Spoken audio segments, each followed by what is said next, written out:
Hello guys, good morning. I am Atul Kumar from L N biology classes online. चलिए, NEET की जो भी मतलब कि तैयारियां थी, नीट ऑलरेडी हो चुकी, ठीक है ना। तो मैं एक्चुअली ये है क्या कि पेपर जो है थोड़ी सी लेट मिली, इसकी वजह से मैं लेट इसको डाल रहा हूँ, ठीक है ना। तो यहाँ पे सबसे पहले अपन बात करेंगे कि इस जगह पे आप E2 सीट है आपका, इसकी मैं डिस्कस करने वाला हूँ। आप लोग का जो भी पेपर होगा, जो भी सेट होगा, उसके हिसाब से आप डिसाइड कर लेना। आंसर तो वही होगा, ठीक है ना। ऑप्शन तो वही आने वाले हैं, लेकिन आपको आपको डिसाइड करना पड़ेगा, आप ही डिसाइडर हो। तो बिल्कुल वहाँ पे मैं चलता हूँ जहाँ पे मतलब कि क्वेश्चंस आपकी स्टार्ट होती है इस जगह से। तो क्वेश्चंस के लिए मैं बात करूँगा। चलिए यहाँ पे बात करते हैं इस जगह पे। तो सबसे पहले तो अपन बात करेंगे क्या कि इस जगह पे जैसे ही बात करते हैं कि आपको 91 मतलब कि ई टू मैं डिस्कस कर रहा हूँ, सॉरी E1 नहीं, E2। तो E2 के कंडीशन में जैसे ही बात करेंगे तो अपने को बात करना होगा, ठीक है।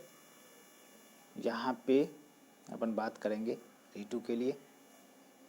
चलिए, ये देख रहे हैं 91 के क्वेश्चंस में, which of the following refers to the correct examples of organism which have evolved due to change in environment through about by the anthropogenic actions। यहाँ पे anthropogenic actions के बारे में आपको जानना पड़ेगा। जो मेन मेड होती है वो anthropogenic होती है, ठीक है ना। तो कंडीशन क्या है कि यहाँ पे देख लो कि ये जो है आप ऑप्शन के कंडीशन में जैसे ही बात करोगे तो ये ग्लैपेगोस आइसलैंड पे ये जो ग्लैपेगोस उस जगह पे डार्विन फिंचेस की बात करते हैं, तो ये मेन मेड नहीं था, वो नेचुरली था। देखिए हर्बिसाइड्स ये बात करते हैं। फिर से ड्रग रेजिस्टेंस यूकैरियोट के कंडीशन में main created breed and domesticated animals like a dog. तो ये सब जो करने वाले हैं ये आपको जो है, आप ऑप्शन देख लोगे आगे की तरफ, ऑप्शन में आपको बिल्कुल दिखता होगा कि ये दिख रहा है आपको कि ये जो थर्ड ऑप्शन जो है BCD, मतलब कि ये हर्बिसाइड्स रेजिस्टेंस वीड्स जो डेवलप हुआ है मेन किया। ड्रग रेजिस्टेंस यूकैरियोट वो भी वुमेन के द्वारा किया हुआ है, और मेन क्रिएटेड ब्रीड ये तो जानते हो इसके बारे में।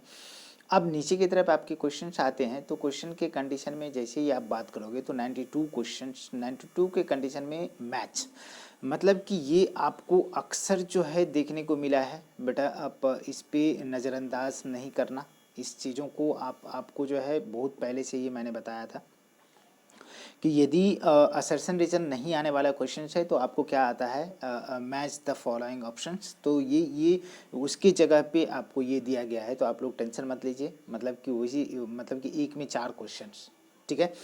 तो चलिए यहाँ पे अपन बात करते हैं कि ऑप्शन मिलाने की कोशिश करते हैं। ऑर्गन ऑफ कॉर्टी, ठीक है ना, ये क्या है, located in the basilar membrane of the, ठीक है ना, located on the basilar membrane. तो एक के कंडीशन में जैसे ही अपन बात करेंगे तो ये आ गया कैसा, फोर्थ वाला, ठीक है। जैसे कॉकलिया के बारे में बात किया जाए तो ये मतलब कि ये क्या है, attach to the oval window. अरे समझ में आ रहा है ना, कॉकलिया जो है कहाँ पे, ओवल विंडो, तो ये क्या हो गया, थर्ड हो गया बेटा। यहाँ पे यूस्टेशियन ट्यूब जो क्या करता है, हमारे कनेक्टिविटी है मिडिल ईयर को फेरिंग से कनेक्ट करने का काम करता है। कौन सा, यूस्टेशियन ट्यूब, बाद में बात करेंगे। स्टेप्स की बात करते हैं तो ये जो है मतलब कि जैसे ही बात करते हैं, सॉरी थर्ड नहीं, attach to the oval windows, मतलब कि स्टेप्स जो है ओवल विंडो से अटैच्ड होती है। क्वाइल पोर्शन जो होती है कोक्लिया की होती है, तो इसकी सेकंड ऑप्शन हो गई, सेकंड ऑप्शन। यहाँ पे स्टेप्स के बारे में बात करते हैं तो ये अटैच्ड होते हैं, मतलब कि attached with the oval window, मतलब कि इसकी थर्ड ऑप्शन हो गई, ठीक है। अब ऊपर में मतलब कि अपने अपने ये ही हो गया। यहाँ पे स्टेशन ट्यूब कौन सा हो गया, वन वाला, तो कंप्लीटली दिखता है। अब चलो ऑप्शन अपने को मिलाते हैं। तो ऑप्शन के कंडीशन में आपको दिख रहा है कि ऑप्शन जो है आपको दिखता होगा कि यहाँ पे मैंने ऑप्शन को मैच किया, और ऑप्शन चलिए यहाँ पे दिखा देता हूँ, आप मैच कर लेना, ठीक है ना। मतलब कि ये कंडीशन जो है आपका कौन कौन सा मिलता है, फोर्थ, सेकंड, वन और थर्ड, मतलब कि यहाँ पे ऑप्शन आपकी आती है, थर्ड ऑप्शन आपका सही होता है। चलिए आगे की तरफ बढ़ते हैं तो आपको 93 क्वेश्चंस के बारे में बात करेंगे और 93 क्वेश्चंस में जैसे ही बात करते हैं तो 93 में कह रहा है कि रॉन्ग स्टेटमेंट। मैंने आपको गुड विशेष के लिए जो बात करा था, कहा कि छोटे छोटे क्वेश्चंस हो सकते हैं और छोटे छोटे क्वेश्चंस में क्या होता है बेटा कि आपको इफ़ वट नॉट वाई ये सारे के सारे चीज़ें लगाया जाते हैं, जिससे आपके क्वेश्चंस का लेवल क्या हो जाता है, चेंज हो जाता है। तो आप लॉलीपॉप टाइप आपके पास क्वेश्चंस है और फिर भी आप आंसर गलत करके आया हो तो वो सिली मिस्टेक में आती है कि आप सही से क्वेश्चन को रीड नहीं करें। मैंने बार बार आपसे बताया था कि भाई अब आप क्वेश्चन को क्या करोगे, बिल्कुल रीड करोगे। यदि रीड नहीं करते हो तो आपसे छोटे छोटे क्वेश्चन जो है सिली मिस्टेक की वजह से गलत हो जाएंगे।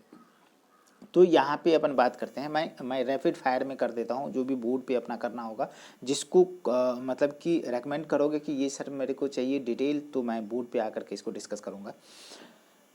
यहाँ पे देखिए बेटा कि मतलब कि यहाँ पे कह रहा है कि व्हेन एक्सपोजस टू एंटीजन, ठीक है ना, antibody are produced in the host, ठीक है ना, in the host a bodies called the active immunity. अरे समझ में आ रहा है, body it is called active immunity.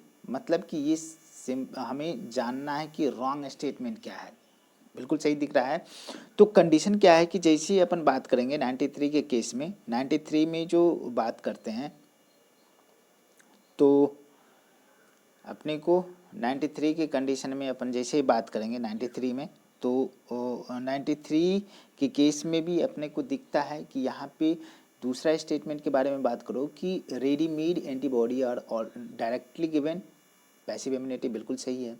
Active immunity is quick and given a full responses, नहीं बेटा, ये कंडीशन क्या है, एक्टिव इम्यूनिटी जो जनरेट होती है ये धीरे धीरे धीरे धीरे होती है, मतलब कि क्विक नहीं होता है, थोड़ा सा डिलेड होती है।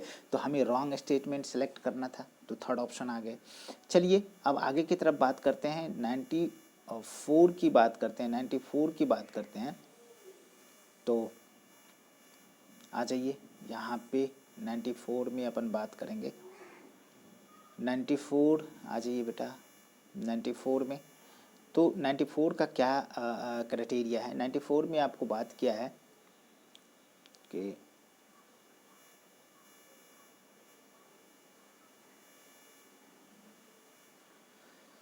आ जाइए करेक्ट, मतलब कि select the correct that occurs during the inspiration. मतलब कि इंस्पिरेशन की कंडीशन में कह रहा है कि कौन इवेंट ऐसा है जो करेक्ट स्टेटमेंट में है।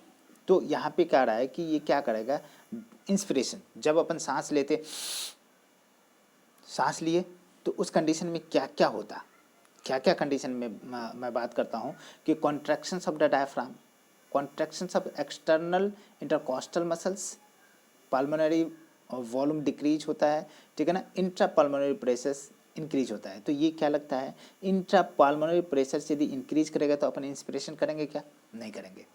पहला ऑप्शन तो आपका यहाँ से चला गया, ठीक है ना, पहला ऑप्शन तो आपका यहाँ से चला गया। दूसरा ऑप्शन की बात करते हैं, नीचे से मैं मिलाता हूँ कि पल्मोनरी वॉल्यूम जो है डिक्रीज करता नहीं, मतलब कि यहाँ पे पल्मोनरी वॉल्यूम डिक्रीज करता है। हमें मतलब कि पल्मोनरी वॉल्यूम के बारे में बात करते हैं तो पल्मोनरी वॉल्यूम क्या होता है भाई, मतलब कि इंस्पिरेशन के कंडीशन में क्या है कि लंग्स का वॉल्यूम यदि डिक्रीज करेगा, डिक्लाइन करेगा तो क्या क्या हो सकता है, यहाँ पे क्या करेगा, पल्मोनरी वॉल्यूम डिक्रीजेस। दूसरा है कि contractions of diaphragm, diaphragm contract करते हैं, ठीक है ना, contraction of external intercostal muscles, ठीक है ना। ये जो है ये दोनों के दोनों ऑप्शन कहीं ना कहीं आपको सही दिखता होगा कि जब तक वहाँ पे अपन क्या करेंगे कि वॉल्यूम उसको बढ़ाएंगे नहीं तब तक जो हम इनहेल नहीं कर सकते हैं, तो यहाँ पे डिक्रीज नहीं इंक्रीज हो जाएगा। तो ये भी ऑप्शन आपका गया, तो ये दोनों के दोनों ऑप्शन आपका क्या लगता है, सही है। तो इसके हिसाब से ऑप्शन क्या आ जाता है, फर्स्ट। तो चलिए थोड़ा सा रैपिड फायर करते हैं, ठीक है ना, आप लोग टाइम तो लेते ही हो। 95 क्वेश्चंस, 95 के कंडीशन में अपन बात करेंगे जैसे ही, तो 95 में देखो ये क्या कह रहा है कि oxygenated activity of rubisco enzyme in a photophosphorylations leads to the formation of, क्या क्या बनाते हैं भाई, मतलब कि सीधे तरीके से मैं यहाँ पे नोट्स यूज़ नहीं कर रहा हूँ और थोड़ा सा जल्दी रैपिड फायर करेंगे। जैसे हमने कहा कि एक मॉलिक्यूल्स जो है RuBp इसको यूज करते हैं और यहाँ पे हमने यूज किया क्या, रुबिस्को। तो रुबिस्को का कंडीशन है कि रुबिस्को दोनों कंडीशन में कंडीशनल है ये इसका यूज होना। कंडीशनल कैसे यूज होना होता है कि मतलब कि यदि CO2 का कंसंट्रेशन ज़्यादा है तो वहाँ पे क्या होता है, इसका दोनों का दोनों ऑक्सीजनेज और कार्बोक्सिलेज दोनों के दोनों नेचर है। तो यदि CO2 की लेवल ज़्यादा है तो वहाँ पे कार्बोक्सिलेशन करेंगे, यदि O2 के लेवल ज़्यादा है तो वहाँ पे ऑक्सीजनेशन करेगा। तो यहाँ पे कहा रहा है कि the oxygenation activity of rubisco enzyme in photophosphorylation leads to the formation of the, मतलब कि ये क्या कर रहा है कि फोटो रेस्पिरेशन की बात कर रहे हैं, यहाँ पे लॉसेस की बात हो रही है, ठीक है ना। तो कहने का मतलब है कि यहाँ पे क्या क्या बनता है बेटा, तो एक मॉलिक्यूल्स जो है 2 कार्बन वाली कंपाउंड जो बनते हैं, एक मॉलिक्यूल्स 2 कार्बन ग्लाइकोलेट बनते हैं, ठीक है ना। और एक जो है 3 कार्बन वाली कंपाउंड बनती है जिसको क्या बोलते हैं जी, फॉस्फोग्लिसरेट। तो 2 मॉलिक्यूल्स यहाँ पे 3 कार्बन वाली कंपाउंड है, ये तो गया। एक मॉलिक्यूल्स 3 कार्बन वाली कंपाउंड है, ठीक है ना। एक मॉलिक्यूल्स 6 कार्बन वाली कंपाउंड है, एक मॉलिक्यूल्स 4 कार्बन वाली कंपाउंड है, 4 कार्बन वाली तो गई, ठीक है ना, 6 कार्बन वाली भी गई। यहाँ पे 2 मॉलिक्यूल्स कर रहा है 3 3, तो यहाँ पे हमारे पास क्या है, ऑक्सीजनेशन हो रहा है तो कार्बन तो नहीं बढ़ेगा भाई, मतलब कि RuBp में कितना 5 कार्बन कंटेनिंग कंपाउंड है, तो ये कितना 5 ही कार्बन वाली बनाएगी। तो ये जो 2 मॉलिक्यूल्स वाला वो भी गए, तो बचा क्या, एक मॉलिक्यूल्स जो है कार्बन कंटेनिंग कंपाउंड जो है बनेंगे। यहाँ पे ये बातें समझ में आ रही है। 95 की कंडीशन में अपन बात करेंगे तो 2 ऑप्शन आ गया, ठीक है। 96 में चलेंगे बेटा, तो 96 के कंडीशन में जैसे ही अपन बात करेंगे तो 96 में चलिए आपको मैं बात करवाता हूँ। 96 में यहाँ पे चलिए, यहाँ पे बात करेंगे क्या कि the infectious stage of plasmodium enters into the human body. तो आपको स्पोरोजोइट्स, ये कम्प्लीटली आपको थोड़ा सा दिमाग में रखने लायक बातें हैं। तो स्पोरोजोइट्स जो है वो स्टेज होती है जो क्या होते हैं, इन्फेक्टेड स्टेज बोला जाता है, और इसमें क्या होते हैं कि ये इंटर करती हैं ह्यूमन बॉडी में, ठीक है ना, ये इन्फेक्शन कॉज करते हैं। अब चलिए 97 के कंडीशन में बात करते हैं। तो which are the following statement about the inclusions body, incorrect के बारे में बात कर रहा है, क्या क्या इनकरेक्ट हो सकता है। तो चलो ऑप्शन अपन पढ़ के देखते हैं, ठीक है। यहाँ पे ऑप्शन में कंडीशन है कि they are not bonded by any membrane, बिल्कुल सही है भैया, हमको इनकरेक्ट चूज करना है। ये तो बिल्कुल सही है कि किसी भी मेम्ब्रेन से बॉन्ड नहीं होती है। These are involve in injection of the food particle, क्या समझ में आ रहा है, ये दिख रहा है। They life free in the cytoplasm, ये भी सही है, ठीक है ना। This represent the reserve material in the, ये भी सही है। तो गलत कौन है भैया, 2 नंबर का, ये भाई इंजेक्शन नहीं करते हैं फूड का, ठीक है ना, फूड मटेरियल को स्टोर करने का काम करता है। ये जो कवर्ड नहीं होते किसी चीज़ों से और साइटोप्लाज्म में स्कैटर्ड होते हैं। तो 97 के कंडीशन में आपको बात करें तो 97 में क्या हो गया, ऑप्शन में 97 में 2 आपका सही है। 98 के कंडीशन में अपन चलते हैं। कार्य के डिसोल्यूशन ऑफ साइनोप्टेनिमल कॉम्प्लेक्स ड्यूरिंग, अरे भैया याद है ना, मैंने कहा कि लब जब से प्यार किया दीपा को चाय दिया, याद है कि नहीं याद है, ये कोड मेरी याद है तो आप समझ सकते हो कि मैंने क्या कहा था। कोड यदि याद है बेटा तो डिसोल्यूशन ऑफ साइनोप्टेनिमल कॉम्प्लेक्स, हमने कहा कि लब जब से,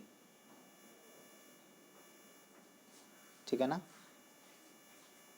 प्यार किया, तो क्या कंडीशन है, ठीक है ना, क्या कंडीशन है कि यहाँ लब जब से प्यार किया दीपा को चाय दिया।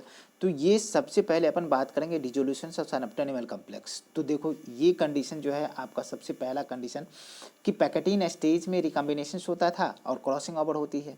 लब मतलब कि यहाँ पे लेप्टोटीन स्टेज में बकेट स्टेज होता है, जिसको क्या बोलते थे कि अरेंजमेंट होती थी क्रोमोसोम का जो बकेट के फॉर्म में होता था, इसलिए बकेट स्टेज बोला था। जाइगोटीन स्टेज में बाइवैलेंट बनते हैं, मतलब पेयरिंग ऑफ क्रोमोसोम। साइनोप्टेनिमल कॉम्प्लेक्स का फॉर्मेशन होता है। दीपा को चाय दिया, ठीक है ना, मतलब कि दीपा डिसोल्यूशन डिप्लोटीन स्टेज में क्या होता है बेटा, डिप्लोटीन स्टेज में डिसोल्यूशन ऑफ साइनोप्टेनिमल कॉम्प्लेक्स होता है। तो आपको ऑप्शन आ गया ना 98 का 3, अरे ऑप्शन आया कि नहीं आया, 98 का 3 आया कि नहीं आया, मतलब कि दीपा को चाय दिया, मतलब कि यहाँ पे समझ में आ रहा ना। तो diplotene stage is responsible for the dissolution of synaptonemal complex, ठीक है ना। अब चलिए रीफ्लोरेट्स ऑफ सनफ्लावर के कंडीशन में आपको बात करा जा रहा है कि रीफ्लोरेट्स ऑफ सनफ्लावर में कौन सा ओवरी होता। यहाँ पे आपसे बात करा जाता है कि ray florets of sunflower, ray florets have inferior ovary, superior ovary, hypogynous ovary और हाफ इंफीरियर ओवरी। कौन सा? अरे रीफ्लोरेट्स कहने का मतलब है कि ये देख लो कि बेटा ये जो है ओवरी है, यहाँ पे और सारा पार्ट जो है ऊपर में है और यहाँ पे ये सारे के सारे चीज़ है। तो ये क्या हो गया बेटा, ये सब पार्ट ऊपर है और ओवरी आपका नीचे है। तो कंडीशन क्या है बेटा, इन्फीरियर ओवरी जो दिखता है कि नहीं दिखता है, बिल्कुल दिखा इन्फीरियर ओवरी। चलो यहाँ पे अपन बात करते हैं, ठीक है। ये